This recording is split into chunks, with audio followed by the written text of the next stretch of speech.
welkom alle genodigden en welkom TV. Maintenant, on va avoir 5 ans sans élection, après les prochaines élections.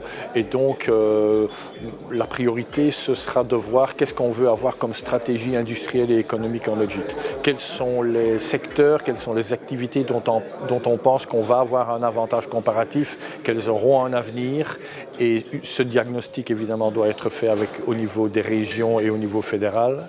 Et une fois ce diagnostic posé, évidemment, des études existent déjà, mais posé et partagé, à ce moment-là, les aides publiques, les législations publiques, les initiatives publiques doivent être faites en fonction de ce qu'on estime être les secteurs d'avenir, parce que sinon on va se disperser et la Belgique risque de continuer à avoir des difficultés dans son panier d'exportation, dans son panier de produits à l'exportation.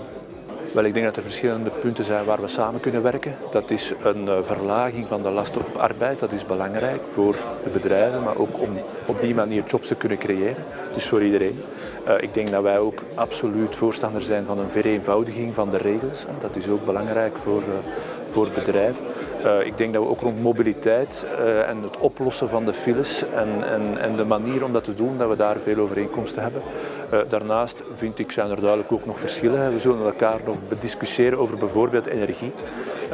Ik ben het ook, net zoals het VBO, heel hard, of ik vind het heel belangrijk dat er een energiezekerheid is, dat de bevoorrading, dat je daar op 2 oren kan slapen.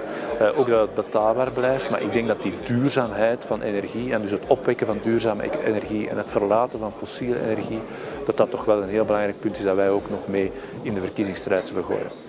Dat is een duurzame economie of een groene economie is natuurlijk geen niche, dat gaat niet over één randgebeuren naast de echte economie. De bedoeling moet zijn, en ik voel daar bij veel bedrijfsleiders ook heel veel passie rond en bereidheid rond om in alles wat we doen, in alle producten die we maken en in alle diensten die we leveren, dat we rekening houden met wat de planeet aan kan. En dus ik denk dat we nog altijd een heel performante economie moeten uitbouwen, maar dan met veel minder CO2-uitstoot en met veel minder afval. Il me semble que ces derniers temps, l'économie financière a pris beaucoup trop de place et donc nous sommes sous, d'une certaine manière, la dictature du court terme et cette dictature du court terme empêche de faire des investissements productifs, empêche de faire des stratégies industrielles et pour l'économie réelle.